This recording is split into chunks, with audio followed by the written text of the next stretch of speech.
You're welcome back. This is Newsfile. It's your most authoritative news analysis platform. And here is Samson's take. GJA keep blacklisting journalist assaulters.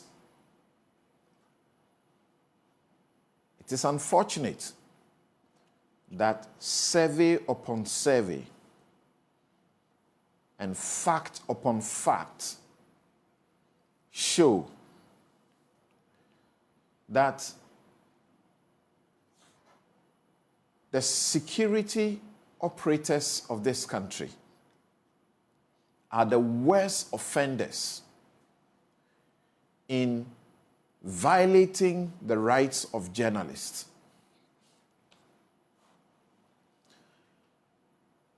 Then party people are next in line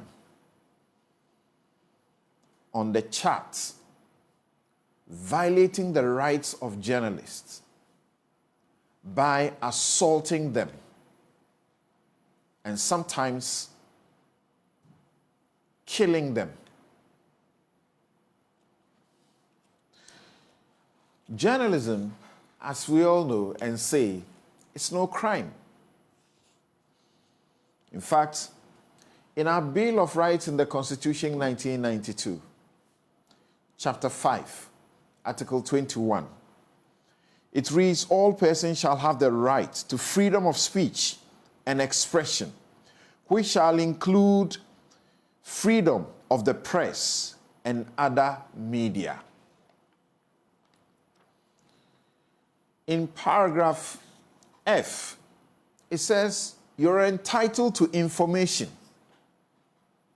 And guess what? You are entitled to know, and who is supposed to help you to know in this community? That's the job of the journalists. Then the framers of the Constitution dedicated a whole chapter, chapter 12, and is headed, for very good reasons, freedom and independence of the media. Guarantees the independence of the media, insulates the media from control, censorship,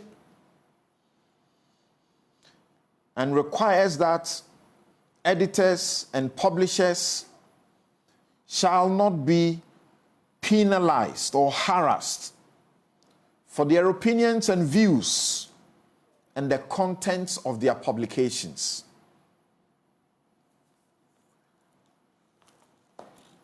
Then it hands them an important job to do, that all agencies of the mass media shall, at all times, not some of the times, at all times be free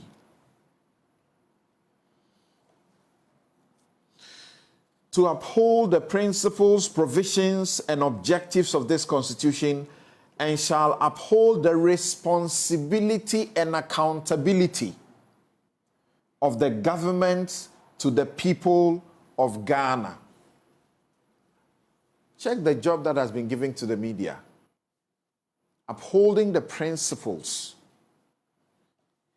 enshrined in this Constitution, the provisions in this Constitution, the objectives of this Constitution. That, I always say, is an onerous job. And they are supposed to uphold the responsibility and accountability of the government to you, the people. So I sit here this morning, and that's all we are going to do. You voted Nana Addo Dankwa Akufo-Addo and his government into office. They must account to you.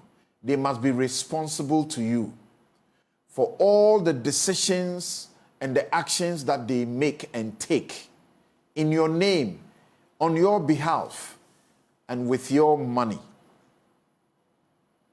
So why at all do some people choose to attack the journalists?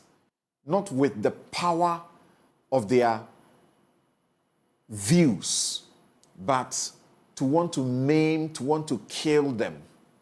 Why do some people do that? And if the GJA, the umbrella organization of journalists, decides that those who do this must be blacklisted,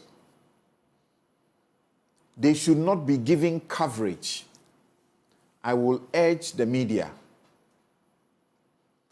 the last thing you do for yourself to protect yourself and your own is to be united in complying with the GJA's blackouts.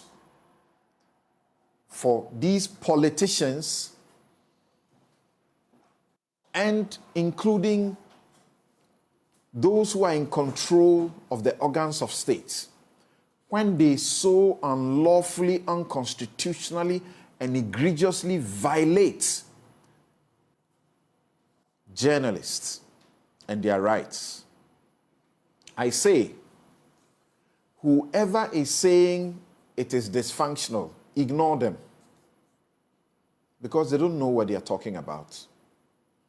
It is definitely a legitimate, simple, convenient, inexpensive, and pragmatic measure for validating the rights of free speech, including of the media.